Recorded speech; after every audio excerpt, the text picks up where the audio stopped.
What's good? What's good? What's good, baby? It's your boy Trex, the sports junkie. Want to apologize just now for that delay. I don't know what had happened. It kind of just froze up on your boy just a second ago. But welcome to the NBS show, man. I don't know what to see it. I don't know what the box office is. I don't know what the franchise is. But you know who pulled up? The sports junkie. The sports junkie pulled up, man, to talk about what happened last night, to talk about what happened over the weekend. We had an incredible weekend, followed up with an insane championship game on Monday night in college football, which came down to basically one drive to decide the national championship. First and foremost, I want to congratulate Kirk Signetti, Fernando Mendoza, and the rest of the Indiana Hoosiers on winning the school's very first, God, I can't believe I'm saying this, very first national championship. Man, as much as I'm a Kirk Signetti guy, I am, and I know I was the one prior to the season starting saying, listen, Kirk Signetti's a top five coach. Kirk Signetti is the real deal. You all know we got Lane Kiffin, which we maybe talk about that later on in the show. But when Brian Kelly first got fired, and y'all know I was at the A&M game. Shout out to my nephew Zion. We was at the game, the last game Brian Kelly coached, and the writing was on the wall. You heard the rumblings. You heard people saying Brian Kelly has to go. If they don't beat A&M, he has to go. They lose to A&M after being up at halftime. And I was the one saying, Kirk Signetti, Kirk Signetti, Kirk Signetti. We have to try to see if we can go get Kirk Signetti. And Mr. Google himself wins the national championship. I am dumbfounded in just his second year at Indiana. Last year, for those that don't remember, he only lost 2 games. And that was to the 2 teams that made it to the national championship game in Notre Dame and Ohio State. And Ohio State obviously went on to win the national championship. And he comes back in his second year and not only wins the national championship, goes undefeated in doing so, has the Heisman Trophy winner Fernando Mendoza, who did not play on that team last year. And on top of all that, he went undefeated and won the Big Ten championship. Let's just kind of go back before we go, talk about what happened yesterday.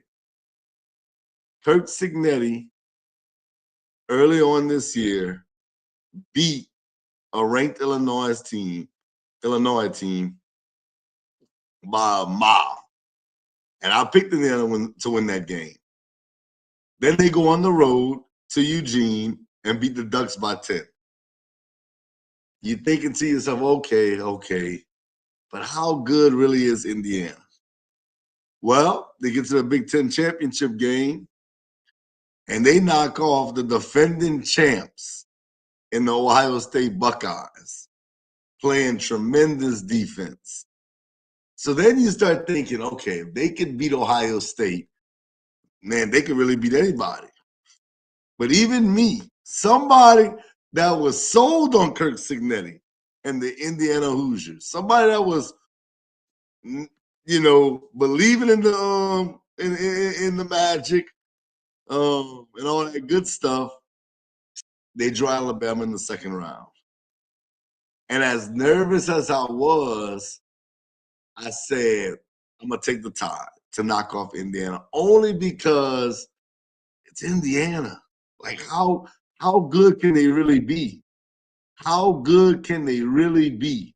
Yeah, I know they beat Ohio State. Yeah, I know they beat Oregon. Yeah, I know they beat Iowa and Penn State and all these teams. But Penn State had a down year. Even though I picked Penn State before the season to started to win the national championship, I'm just saying Penn State's beat up. They're not the same team at the time they played them. and they had to score at the very end to win that game. But what do? They don't just go out there and beat Bama. They destroy Alabama. Just simply destroy them. And I'm sitting back like, golly, I should have picked Indiana. I should have went with my first thought. Because initially on my bracket, I had Indiana versus Miami for the national championship. And I had Miami winning. And people thought I was crazy when I said that. People thought I was wilding when I said that. But, long story short, it actually happened. And then they had the rematch. They have the rematch with Oregon. They have a rematch with Oregon. And now the Ducks have, revenge on their mind. They have the whole, they're trying to win a national championship, so to speak. Dan Lanning, the pressure's on. People know that you could win the regular season, but they need you to win a national championship. And again, pick Indiana in this matchup, but then I thought Indiana would win the game just because it's Kirk Cignetti and company. But they don't just beat Oregon, they steamroll Oregon again. So now I'm sitting back and I'm like, what? They steamrolled Bama, they steamrolled Oregon. How good is Oregon? On my initial bracket, I picked Miami to win the national championship because I felt like Miami had their best. They would be great. And now they meet the Miami Hurricanes. And Lord, I'll tell y'all in a second because we got a special guest. What up, Scrum? I was trying to wait around for you. I was trying not to, break everything down. So I kind of went back in the story and kind of went through Indiana's run as far as getting to the national championship and how, I think you and I understand it, but like my wife, people that don't really follow college sports or casuals, like we like to call people, I don't think people understand how incredible this run was. And I'm actually, as I was saying, as much as of a Kirk Cignetti guy I am, and that was going back to last year, because I like when you talk that noise and you back it up. It still doesn't even seem real to me that Indiana, like, I'm not talking about Kirk Cignetti and the players. I'm just trying to put in my mind, Indiana University just won the national championship. It's still so surreal for me. What's your thoughts as far as the season? We're going to talk about the championship game in a second. Man, it's insane, bro. We've been saying it for weeks. If they actually pull this off, that it would be the greatest sports turnaround in our lives. The closest thing I can compare it to is Leicester City in the Premier League. So I'm going to give a quick rundown to what Leicester City did. I think it was 2014 to be exact. So basically, in soccer, you have kind of like the closest sport I could actually compare it to is college football, like club soccer. And what it is they have 5 big leagues. And that is the English league, the Spanish league, the French league, the German league, and the Italian league. And what it is it's 20 teams from that country, and they all play each other twice a year. Okay, that equals an amount of 38 games. Okay, and you get 3 wins. You get 3 points for a win, 1 for a draw, and you don't get anything for a loss. And after 38 games, who's ever first wins the league. That's the way they do it. They don't do like a playoff system or anything like that. Okay. However, the top 4 from those leagues go on to the Champions League. Okay. And then the Champions League's like the ultimate prize. But you winning your league, though, is like, that's still like a huge thing. Okay. That's like an incredible thing, right? And basically in the English league, for the Premier League, that's the most popular league, and that's the most competitive league, and it's got the most popular teams in the world, right? Okay. And basically there was a club called Leicester City, who the year before was relegated. So when you're the bottom three of those 20, you go to the second league, and the top three of that other second league move on to the first league. Okay. Right? And Leicester City was in the second league. They go to the first league. They make it to the first league, and these fools win the Premier League, bro. Oh, wow. But they were literally Indiana football. Like, they were irrelevant. Like, you never even thought about it. And in Indiana football, to me, it did what Leicester City did. It's the most incredible thing ever. It was jarring. I can't believe what Signetti's also like the amount of time he did it. Like, if he did it in 8 years, it would still be very impressive. He did it in 2 years. Right. He brought JMU players. Right. Elijah Surratt, JMU player. You know, like, and I can keep going with the JMU players, but the example, I mean, it's incredible. Like, his first year at Indiana, them making the playoff was jarring enough for us. We were like, wow. Well, I mean, this was weird to us. We're like, Indiana? Like, we're so used to Indiana basketball. Right. And me and you watch football more than anybody. And we struggled to name 5 NFL all-time Indiana players. Right. Like, now that I think about it, I can name 5, but that's barely. Right. And in his second year to win the Big Ten, which they haven't done since 1967, they haven't even won a damn bowl game since 1992. That's insane. And they go and win the Big Ten against Ohio State. They win. They beat Alabama in a bowl game, the Rose Bowl. They destroyed Oregon twice. Right. And then, bro, to finish it off, they beat the hottest team in the country, besides themselves. Right. It's insane, bro. I was so happy for Signetti, so happy for that team. I was rooting for it because I wanted to see something new. Right. And we got it. And I just can't believe.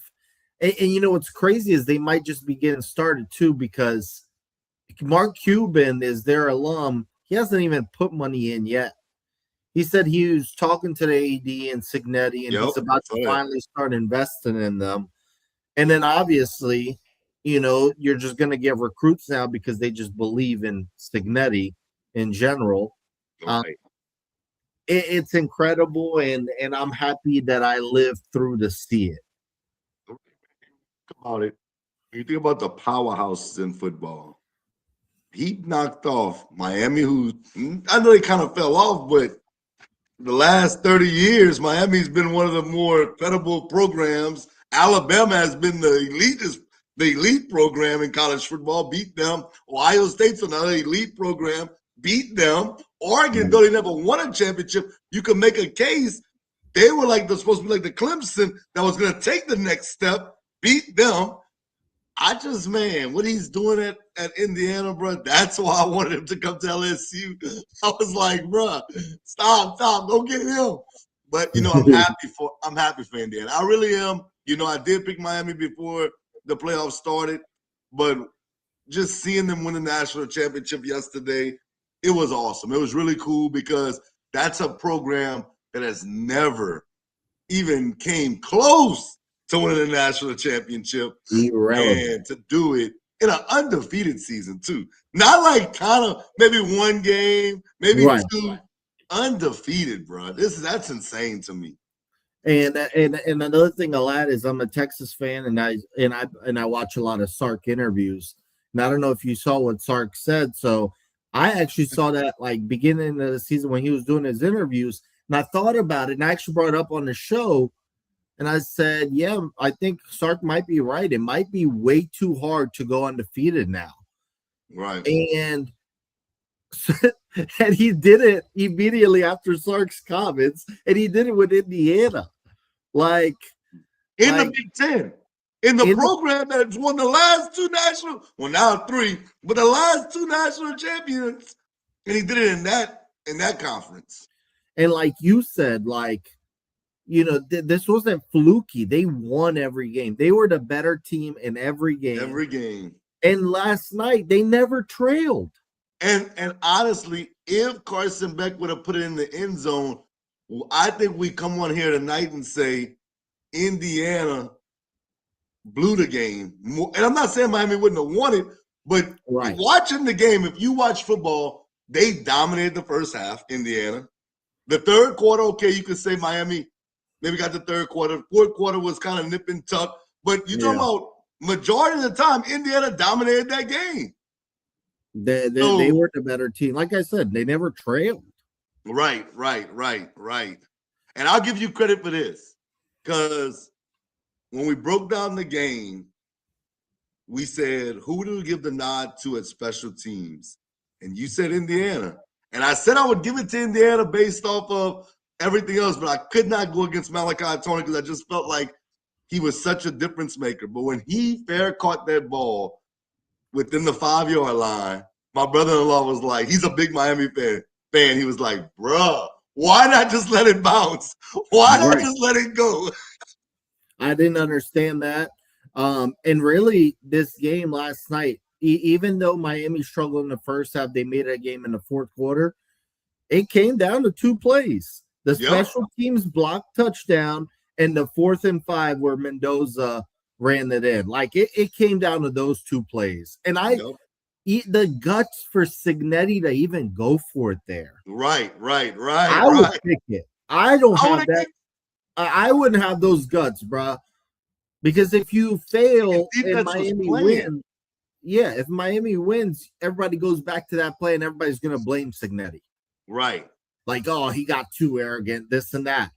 Well, the arrogance paid off. Like, he had the guts to play, and, bruh, great play by Mendoza, bruh. I mean, who calls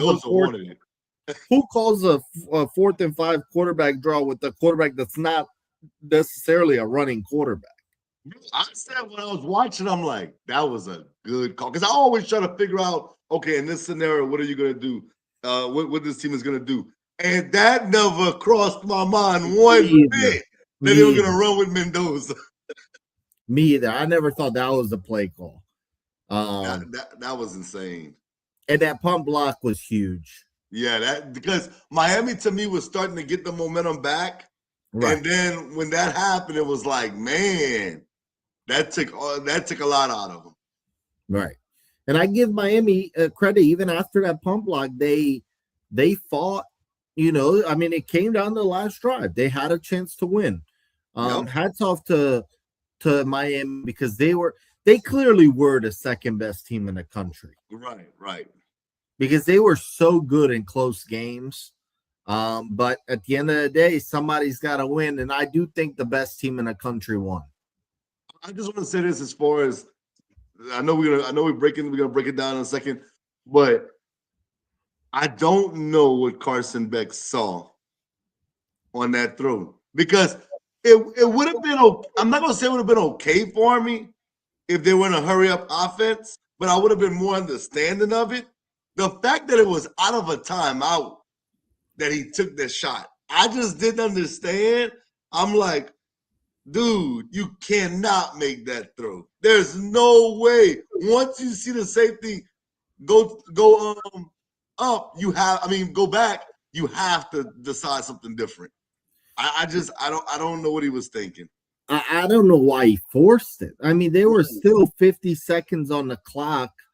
If it's incomplete there, so be it. There's so much time left. I just didn't know. I don't know if that was a play call to go. I mean, I think it was, but you just got to know in general, don't force this throw right now. Like if it's on the last play of the game, force it. You got no shot. But 50 seconds left. That's eternity nowadays. Yeah, and when he shot back the safety, I'm sitting there like, get the ball to Malachi Tony in his hands. He's been balling for y'all. Like, get him in space and let him try to go make a play. I didn't understand. I thought they forced it there. And it's crazy. All 3 of Miami's losses this year ended with a Beck interception. Yep, that's insane, man. That's insane, bro. And before that throw, I thought Beck, he played good enough to maybe get the dub. The first half it wasn't really great. I won't lie, but I felt Yeah. like their running game didn't do anything in the first half. Yeah, I mean, Mark Fletcher was a stud last night. He picked it up in the second half and he balled out. But at the end of the day, I think the better team won. I agree. I agree. Even though I picked Miami, Indiana proved that, bro, they just pick you apart. It's like no matter what you do, they got a counter for your counter and another counter for that counter. It's like it's so crazy. And I want to give a shout out to Blackman, the running back. Dude, he ran hard yesterday. I'm like, bruh, that dude, because I like him beat. That was like, bruh, Black is like first person to hit me. Nah, I'm not going down. You're gonna have to keep hitting me, and you're gonna have to wrap me up and make sure I'm on the ground. He played ball. Shout out to your boy, D'Angelo Pons, bruh. He was in the run game. I know my brother-in-law was like, "Oh man, he's grabbing." No, they let a lot of things go last night. We could talk about a lot of penalties that wasn't called. He can't grab on Miami the ref. was grabbing, if Right, anybody. right. So, and that's another thing. Boy, they were attacking 24 last night. They was like, where you at on the field? Going at you all night. But Yeah. shout out to him, man. Yeah, incredible game. Pons, I think, could have an NFL future. I know he's undersized, but he's a dog though. Yeah. He can stick around the league just by his toughness. And man, Mendoza, he's got some quirky and geeky interviews and all that, but he's tough. He is tough. He is tough, bro. It's not like, the way he walks and talks, you would think he's a chump. But no, like he's tough. He fights. I felt like his numbers don't tell the whole story. Right. If you just look at his numbers, you're like, he was all right. But every time they needed a big play to happen, dude, he came through for him and delivered. So Sure shout out did. to Mendoza. I think he stamped his number one overall pick in the draft. Is he gonna live up to that number? I don't know. Because I will say this, and I know we can break everything down. I give the most credit to Kirk Signetti, but I do think Mendoza was the right guy for that system this year. For sure. Man. So I'm gonna let you. I know you got the topics normally holding it down. As far as the game, what do you want to know as far as the game is concerned?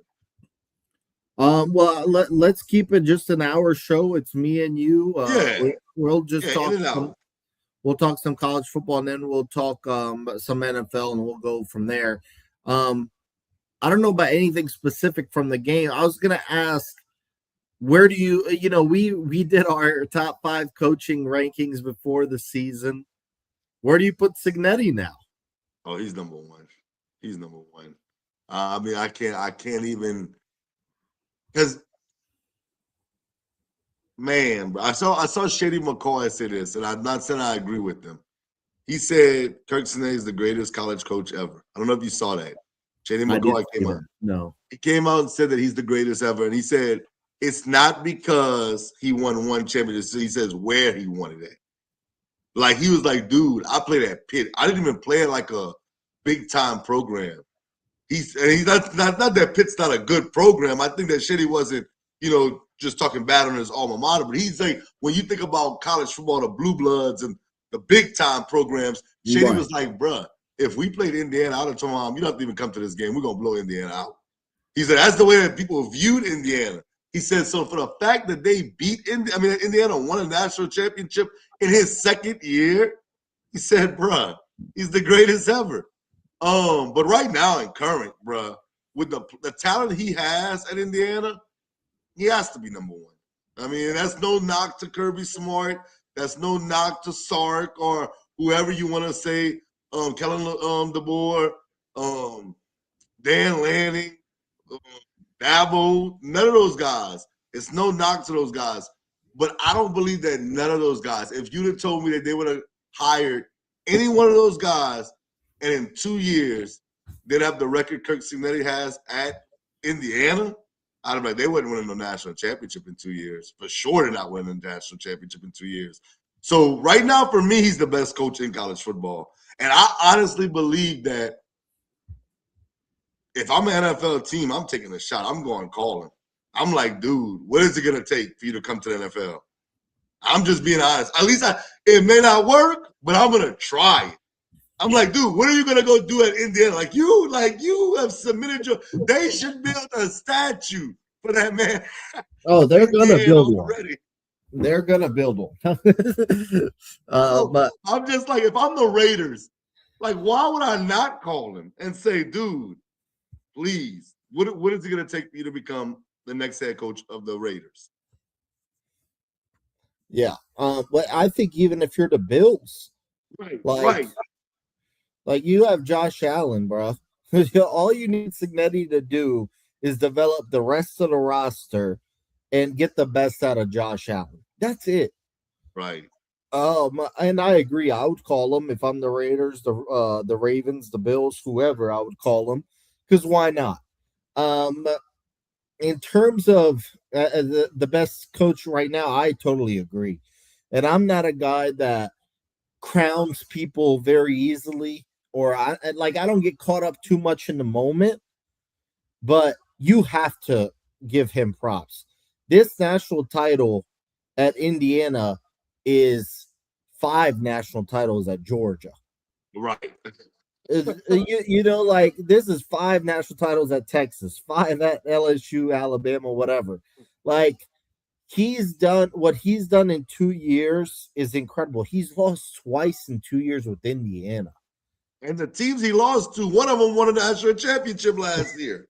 And the other team he lost was in the national title game. So it's like his 2 losses are Ohio State and Notre Dame in his first year.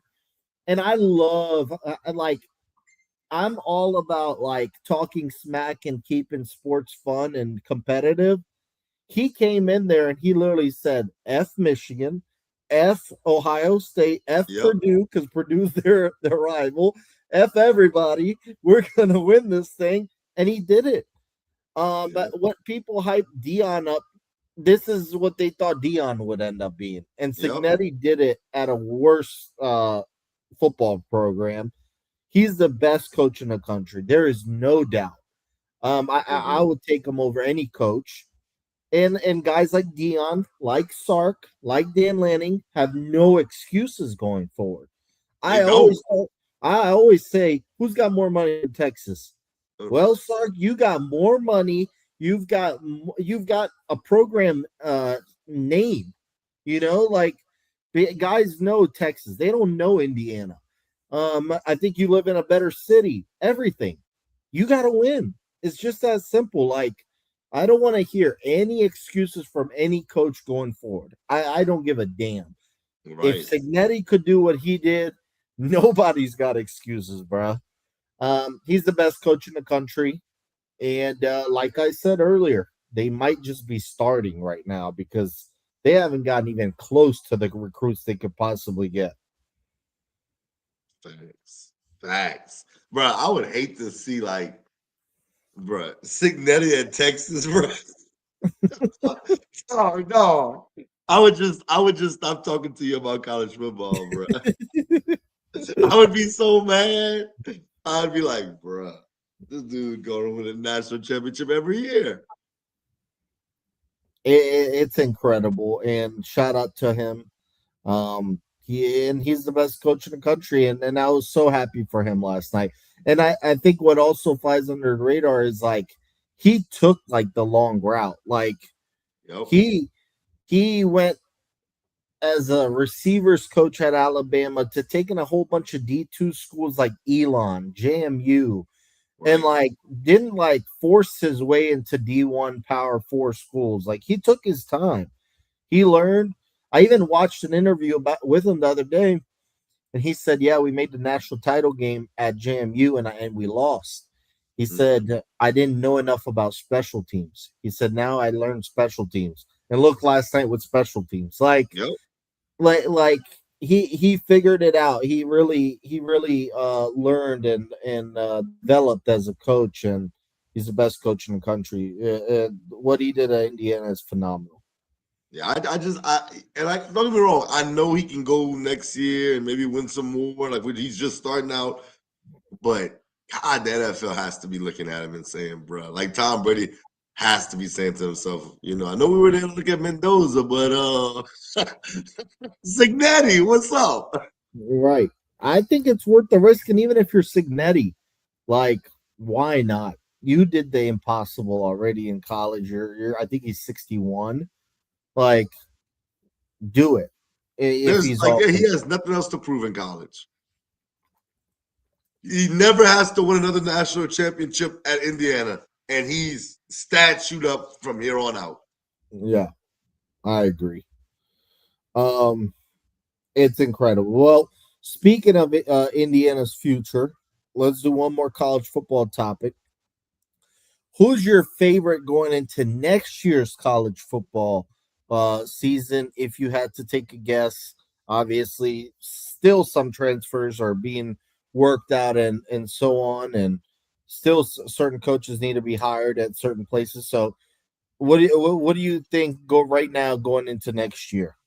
I'm going with Texas. I'll be honest. It's not. It's just I'm big on your quarterback and your coach. I'm big on that. And though I don't think, and it's no knock to Sark, I don't think Sark's a top 5 coach. I think he's a top 10 coach. And I think Arch Manning, from what I saw at the back end of the season, and then you add a guy like Cam Coleman to that mix, who I thought was the best player transfer in the portal.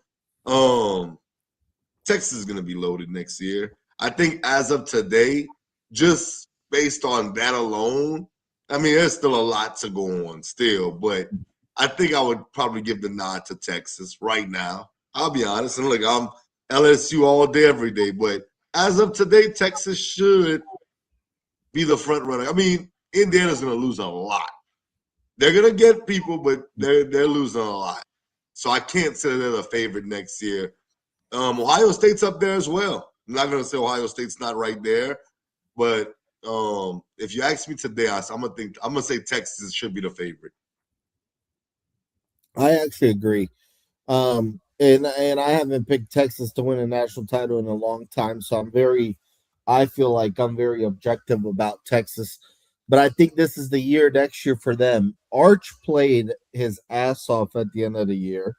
Yep. He got better, and he still needs to improve on a lot of things. I think he still needs some work on his mechanics going into next year. However, um, however, I love the way he played down the stretch. You got Ryan Wingo and you got Cam Coleman next year as your receivers. Sark is an offensive coach. Um, on the defensive side, Texas hired Will Muschamp, who was the Texas defensive coordinator back in the day. Actually, the last time Texas went to the national title game. Then obviously coached at Florida, has been Georgia's defensive coordinator. We know. I think that's an upgrade as a defensive coordinator. We're gonna need some help replacing Anthony Hill, our linebacker, and also Michael Taff, our veteran safety. Other than that, I think Texas has a really, really good roster going into next year, and pressure's on Sark. Sark, at the least, needs to win the SEC next year. Wow. He needs to win the SEC. It's that simple. Like, he's gotten close already. This is the time to win it. I don't think anybody in the SEC has the roster Texas does right now going into next year. So he has to do it. Now, Texas does play Ohio State again. This time it's in Austin. Tough out of conference game. But hey, Ohio State's beaten us 2 years in a row. You got to get them. You got to get them. Tough on Texas. I don't think he has to win the SEC for me to say that he keeps his job. I think he just has to make like a deeper in the playoffs. If he makes a deeper, I don't know about losing his job, but I'm just saying, like, you got to win it eventually. because I think the guy that's on the hot seat is Dan Lanning. Like, bruh, there's no way. There's no way Michigan won a championship. Ohio State won a championship. Indiana won a championship. And like, dog, we have all this money in Oregon, and we're just not gonna do anything. Like, And his quarterback's coming back. right? And you're not just losing in the playoffs; you're getting drummed in the playoffs. Right. 2 years in a row, got destroyed. Yeah. So I agree. Pressure's on Dan Lanning, but I do think Sark needs to win the SEC soon because the expectations at Texas are always going to be high, especially because Texas has given him everything. Like Right. Texas has truly given Sark everything. He's got to win the SEC for me. Off the top of my head, I think my top 3 teams going into next year would be Texas, Ohio State, Georgia. I'm trying to think, but that'll probably be my top I'd actually put Oregon in there, even though I'm not the biggest Dante Moore guy. I do like that most of their offense is coming back. Yeah. Georgia, I mean, is Gunnar Stockton back? I can't even remember if it was a junior. Yeah, Stockton's back for sure. Okay. I couldn't even remember. I do know that Ohio State obviously has San and Jeremiah Smith back, and it doesn't even matter that Carnell Tate will be gone. They replace receivers like it's nothing. Yeah, and they got Henry coming in too, so yeah, and they don't stop. I would say my top 3, if I had to say right now, might surprise you a little bit. I'm gonna go Texas, Oregon, and then Ohio State, and I think 4 would be Notre Dame. I would put Notre Dame 4 and then Oregon at 5. Okay, yeah. So we pretty much have the same list there. Yeah, I do think some pressure's on Dan Lanning as well. Okay. And I think that with Miami, I know they're talking about getting Minsa, but I have to see who their quarterback's going to be for next year. So I can't put them high up there. And then there was another team I was just thinking about in the set for a second. Who was the team that I was thinking about? Not Miami.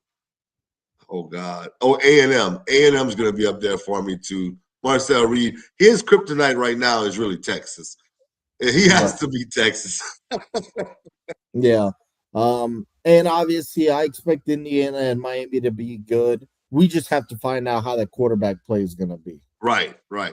That's all it comes down to me with those 2 teams. They're both losing their quarterbacks. We just got to see, can they replace them? I believe in the rest of their rosters. Yes, sir. All right, let's move on to the NFL. Give me your winners. Give me your losers. It could be a player. It could be a coach. It could be anyone or anything you like from this past round. Man, so my winners is the Seattle Seahawks, even though I picked them, but I'm mad. Get in Walker. What that?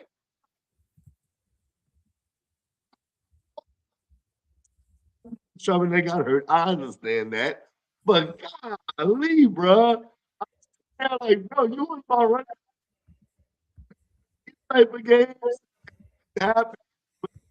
I'm gonna say they're the winner only because, bro, they destroyed San Francisco. They left no doubt. All the other games, I felt like were nip and tuck somewhat. I know that New England won, and we're gonna talk about New England in a second. For me, but I thought all of the games was competitive. I thought they were all competitive. That was just a beatdown, a drumming. I mean, dog, it was bad. Seattle showed levels in that game.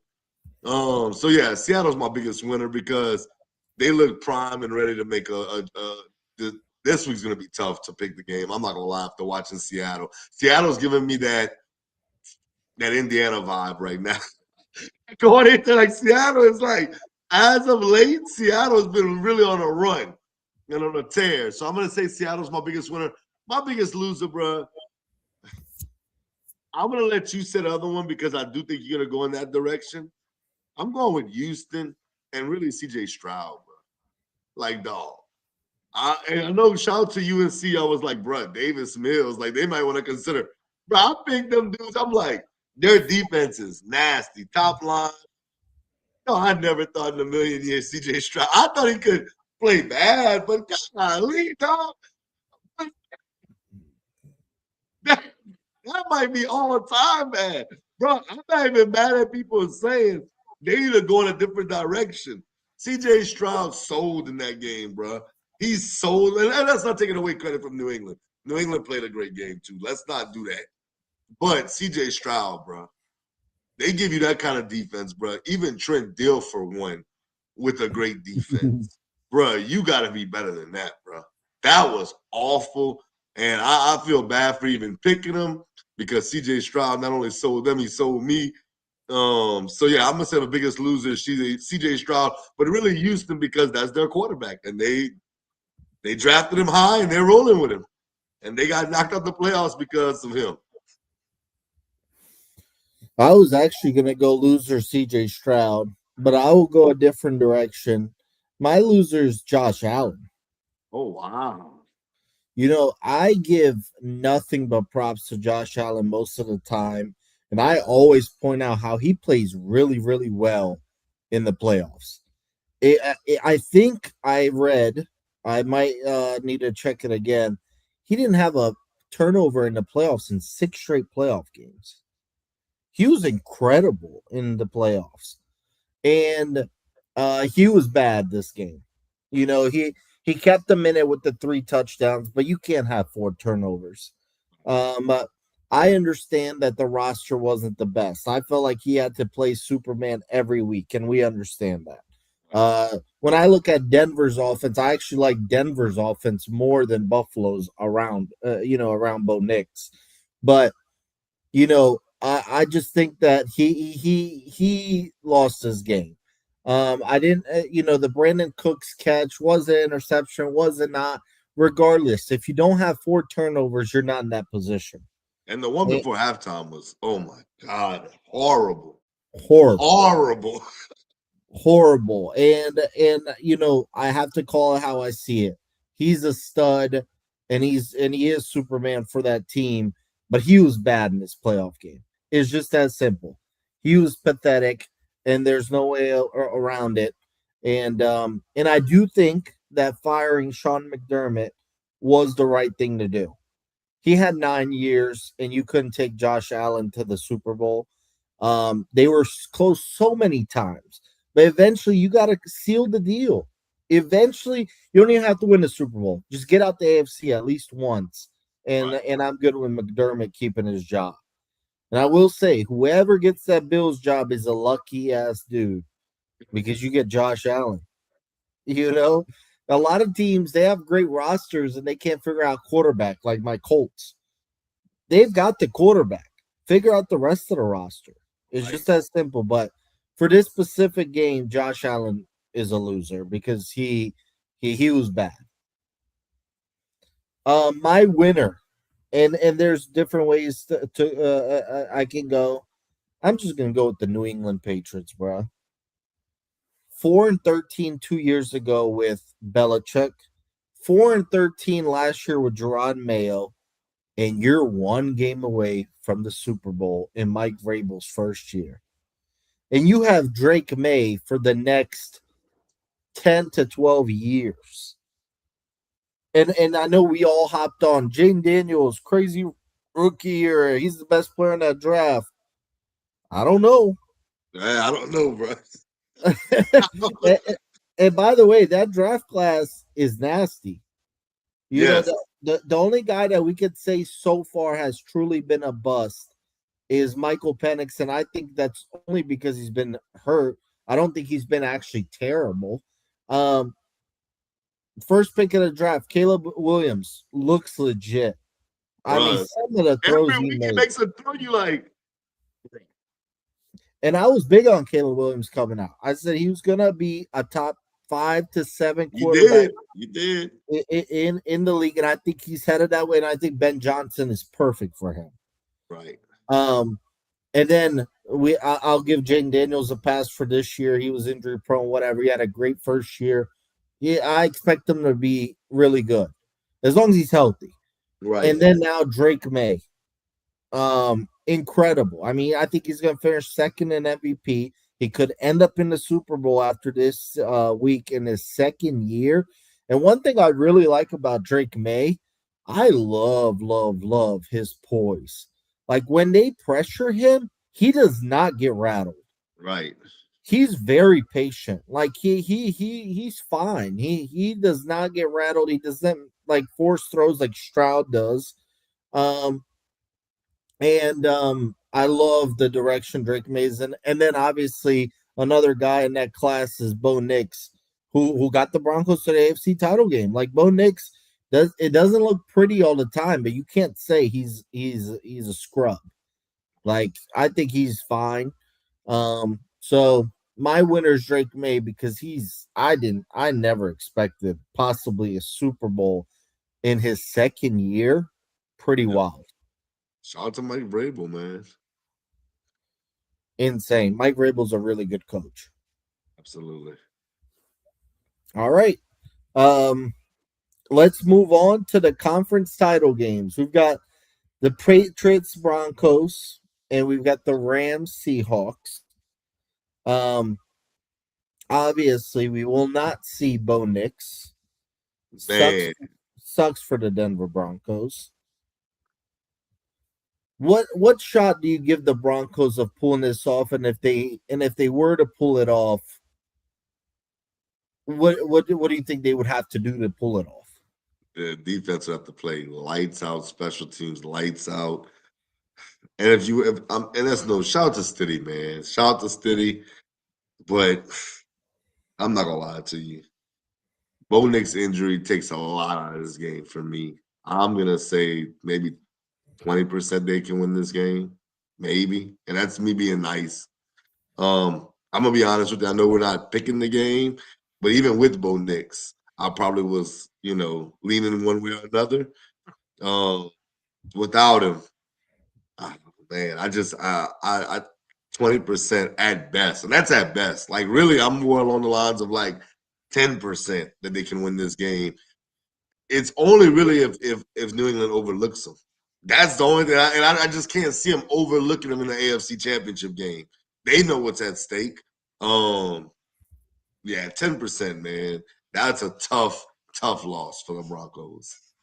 Yeah, I'm gonna go the same way. I think it's 10%. Pretty much, I don't think they have a shot. Right. The defense is gonna probably keep them in the game, but Jarrett Stidham's gonna have to play like Nick Foles did, in that run to have a chance to win this game. The Patriots have played like a complete team, and it sucks because really, this game is just it doesn't feel the same anymore. I was telling everybody as soon as the Bo Nix injury happened last week, I kept telling people, I'm like, this Texans Patriots game to me is the AFC title game. Right. And I truly feel that way right now. It sucks, but it's part of the sport, and nothing worse than when it's a big game and a big player goes down. But yeah, Jarrett Stidham's gonna have to play like Nick Foles did in that Eagles Super Bowl run. And respectfully to him, I'm just gonna be honest with y'all. I know we're gonna pick the game in a second. I don't even want the Broncos to win the game. And that's no knock to them. I'm just being honest. I want the best possible Super Bowl we can get. And I just think the Patriots have to represent the AFC to get the best possible game that we can get. That's just me being honest. Totally agree. Because even if they were pull it off, they need basically the same type of performance to win the Super Bowl on top of it. Right. So, all right, let's move on to the other matchup. We've got Seahawks Rams. Obviously, these two teams they've played twice already. They're in the same division, and now we get them for a third time. What do you think is the key for both teams in this game? So this is the funny thing about that. Yeah, you can vouch for me. I give credit where credit's due, but I'm going to give myself credit. Bro, before the season started, I said Seattle would win the division. And then I said the Rams would go to the Super Bowl and knock off. I didn't know if I said knock them off, but they would definitely get there, and the Seattle Seahawks wouldn't get there. You were spot on, and I was laughing at your Seattle pick. I don't know how you saw this, but I did not see it Well, whatsoever. I knew Seattle had a great defense. And I'm big on your defense being good. And I thought Sam Darnold took that next step last year. I know that, some people's not on the show no more, but we argued about Geno Smith and Sam Darnold. I'm sitting there like, bro, Darnold's way better than Geno Smith. Like, what are we talking about? Yeah, I don't think that's a question now. But yeah, I just really like their defense. I like their coaching. I like Sam Darnold as a quarterback. My only concern is in crunch time, big games, will Sam Darnold come through? And going into the season, I was like, I can't pick him over Matthew Stafford. Not in a big game. There's no way with Stafford, with the weapons Stafford has around him. I gotta go with Matthew Stafford in the Super Bowl. I think in this game, what it's gonna come down to me is, can Sam Darnold that offense put up some points against the Rams defense? Because I feel like the Seahawks defense and the Rams offense is gonna be great, and that's kind of be nip and tuck. The Rams are gonna put up so many points. The Seahawks are gonna stop them sometimes, but the main thing that's gonna decide the game for me is, can Sam Darnold not turn over the football against the Rams defense? They picked them up. I want to say, I saw an interview where they said the last like 3 times they played Sam Darnold, they picked him up like 5 times. I think that's going back to when he was in, it might be even more than that. It might be like 6. That's even going back. They did eliminate him in the playoffs last year with yeah. So it was one of their corners. I forgot who it was. They were talking about every time they played Sam Darnold, they were asking, like, why do you have so much success against him? They were like, we just know, how to rattle him a little bit. I'm not gonna lie to you. To me, that's the ball game. If Sam Darnold doesn't turn over the ball, I think Seattle wins the game. I think if he turns over the ball, the Rams win the game. It's funny because I agree 100% to you. I think these teams, when we go through the rosters and head to head on everything, I mean, you could possibly say maybe the Seahawks have better roster. But if not, it's 50-50, right? But then it comes down to the quarterback. Right. Like Sam Darnold to beat the Rams has to outplay Matt Stafford. I don't think that they will run it and have this crazy run game without Charbonnet and just say it doesn't matter what Sam Darnold does or doesn't do. Like, he's going to be put in situations where he's got to make throws like Mendoza made the other night, or last night, or a run play like Mendoza. He's got to make the plays. It's just that simple, and I do think it's going to come down to Darnold. Yep. And he's at home. This is the biggest game of his career. And you get it, what better situation, right? Seahawks paid you. Yeah. And you get the NFC title game at home. This is your chance to say they made the right choice. Right. So, I agree with you, bro. Well, with that game is so tough for me to pick. I think it's been the toughest game for me to pick this entire season. Well, it's time to pick it because Antonio is the only one that got back to me with a Super Bowl pick. And he's got the Patriots and the Seahawks.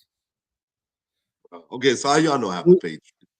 I'm gonna just say you don't have to even ask me. I got the Patriots winning that game. Right. Okay.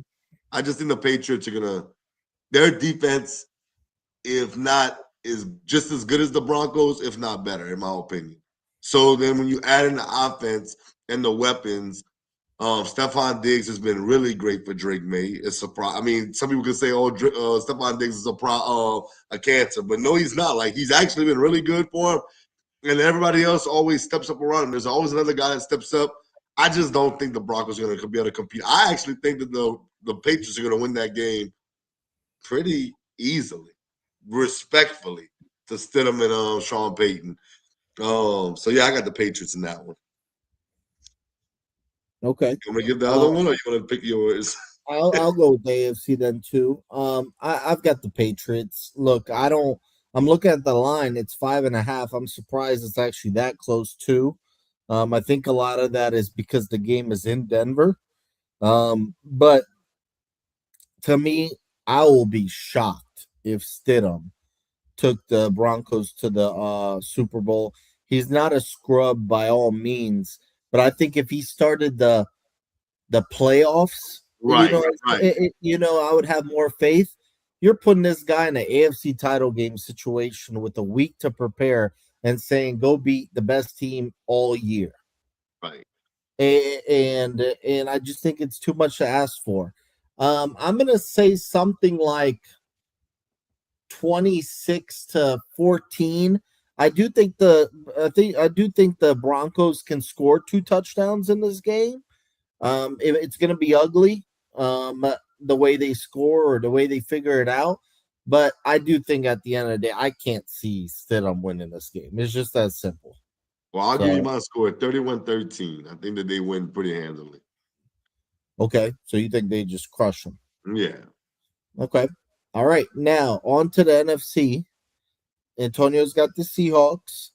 I'm very interested to see what C and Jasper think here, but who you got? Seattle at home. I love that this is the second game on Sunday, so that kind of worked out. So who you got? So I'm so torn because do I do like I did in college and just go with the Rams based on the fact that I picked them prior to get there? Or do I go with college football and go with what my eyes told me? Because I really feel like Seattle's the hottest team in football, bro. Like they kind of have that Indiana vibe to me. Right. They really do, bruh. I'm gonna just man. I can't believe I'm doing this because before the show started, I was going one way. I think I'm with your brother, bro. I got Seattle. I'm Wow. shocked because I had the Rams all day long. I was like, when I do this show, I'm gonna take the Rams and stick with my original pick. But if Indiana could win the Super Bowl, I mean the college football championship, Seattle could win the Super Bowl. And I got the Seahawks beating the Rams. I can't believe I'm even saying that out loud, but I got the Seahawks. The way that they played, bro. I know I could come back. It could haunt me like it did with Houston just this past week because Sam Darnold could go mess around and throw 5 interceptions. And I'm like, why did I pick those scrubs? But either way, if New England gets there, no matter who they play, it's gonna be a great Super Bowl. If New England gets there, I'm gonna love the Super Bowl. New England versus Seattle, New England versus the Rams. But I'm gonna take Seattle, bro. I don't know. I just have a feeling about Seattle. Okay. So I know a lot of people are 50-50 on this game, but I go to this, right? The Rams and the Seahawks played twice this year. Yep. In the first game, the Rams won and Darnold really struggled. Yep. The second game, the Rams were way better until a Rashid Shaheed punt return. Yep. And it was that crazy Thursday night game, Yep. and the momentum just shifted. And the Rams didn't even have Devontae Adams in that game. That's a But fact. to me, it was all about like I saw them play twice, and the Rams were better. Right. Like they were better in both games. When I combined those two games, plus they beat the crap out of Darnold last year in that Vikings playoff game. That's a fact. I actually think this is way easier to pick than people think. I understand that Seattle's hot and people are going off of that. Yeah. But I think no matter how hot they are, I think that Sam Darnold he's destined to ruin it. And I'm not a Sam Darnold guy. I think he's an NFL starter. I do, and I think he could win you a playoff game. He just proved it. But I don't think he's a guy you win a Super Bowl with, and I mean that with all respect. The Rams in the 2 games I saw were better, and I think they're going to be better again. I picked the Rams to win the Super Bowl once we got to the playoffs, and I think another big thing is they have the best quarterback remaining. They do. They have the best quarterback remaining. I think that they're the best team from top to bottom when they're healthy and when they're hitting. I think the Seahawks are favorited on FanDuel only because they're at home. Yep. Otherwise, I think the Rams would be favorites. I've got both road teams winning this Sunday. Wow. And I actually don't think Sam Darnold will be terrible. I think he's going to keep him in it. I think this is a close game to the end. And the Rams kick another field goal to send them to the Super Bowl. I'm not mad either way. I just think, man, the Rams, bro. I like them, yeah, but it's something about Seattle right now, bro. They just maybe it's because I saw Indiana just win a championship, and I'm like kind of was in disbelief all year. Even though I'm big on Signetti, it's something about the Seahawks right now, and them being at home, it plays a big factor in me picking them as well. Yeah. Hey, I mean, I think either Super Bowl we get there, as long as New England gets in, is going to be good. But I just I just trust Matthew Stafford more than anybody in this situation, and he's proven it. 2 game-winning drives in these playoffs so far for them. They have not played perfect. What I don't like about the Rams is they play down a competition. Yeah. That's the only thing that scares me. They keep playing down a competition, then maybe Seattle just blows them out of nowhere because they keep messing around too much doing that. But I just trust Matthew Stafford, and I have to go with the quarterback, in my opinion. I'm not mad. I'm telling you, I'm not mad at it. I get it. I do. I definitely get it. But something about the Seattle team, defense, special teams, and then offensively, as long as they don't turn over the ball, bro, they're gonna be tough, man. And it's bittersweet, man. We've got 3 games left. Yep, that's it. Got 3 games left. College is over with. I don't even know what to do during the week now. It's a weird feeling, but yeah, man, we're near the end. We're off to basketball after this. Yep, we Now are. basketball trumps everything for me. Yep. All right, well, get to your shout outs. I'm happy we got an hour show in. I think that's all we needed, honestly, for this week. Absolutely, man. Absolutely. Shout out to you, man, for pulling up. I thought I was gonna have to do the show by myself. I was trying to find somebody, one of my brother-in-laws, a friend of mine. He would be ducking smoke, man. I'm like, yo, all you gotta do is come on and talk about what you saw. Like, you don't have to agree with me. We gotta disagree. Oh, but shout out to you for pulling up. I don't know where C's at. I text C on the side. C, where are you? That boy didn't even respond to me. And he said he couldn't do it tomorrow. So I didn't understand what was going on. But shout out to Kirk Signetti, the Indiana Hoosiers, man, their whole fan base. Man, listen, I'm not a Hoosier alum. I'm not a Hoosier fan, but I am happy for y'all. I really am.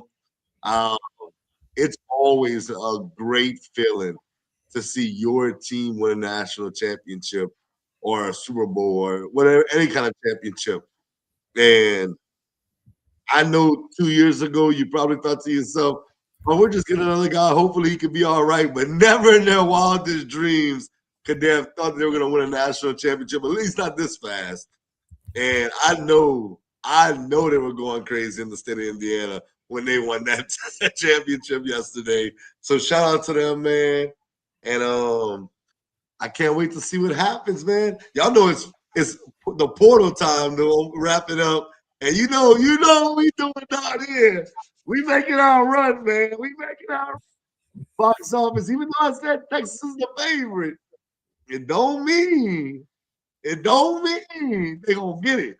Because you know they have to play next year in Baton Rouge, right? Oh, Now, Arch is going to go home to kill his hometown team.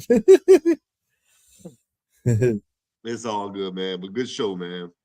Hey, I also forgot to add this. So the playoff standings. Antonio ended up the best in the playoffs as well. So shout out to Antonio there. He picked Indiana last night.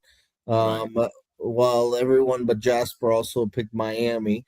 And what's crazy is Antonio and Jasper still tied in the NFL. So Oh we've my god. so we're Antonio picked the Bills, Jasper picked the Broncos, and then Jasper picked the Bears and Antonio picked the Rams. So that kept them still equal. Antonio's got the Seahawks and he's got the Pats. So we'll see what the Jasper's got. Maybe we finally break the tie before the Super Bowl. Well, But Jasper's gonna have the Pats, I'm pretty sure. But I think he may go Rams. I don't know though. I don't know where he's gonna go with that one. he might. We will find out. Right now in the playoff standings, C's done the best. He's actually 9-1. Jasper and Antonio are 8-2, and me and you are 6-4. So this will be interesting. But yeah. Also shout out to Marlon. Marlon came on last night and joined me and C. We were on for the first half of the Indiana Miami game. And honestly, we were not impressed at all by Miami. And I wish we got to stay on until the fourth quarter because that's when it really got interesting. But C just wanted to do mainly the first half, and that was fine. So we did a show last night. And so shout out to both of them for making that happen last night. And yeah, we'll see y'all next week, and we will be talking Super Bowl. Yes, we out. Peace.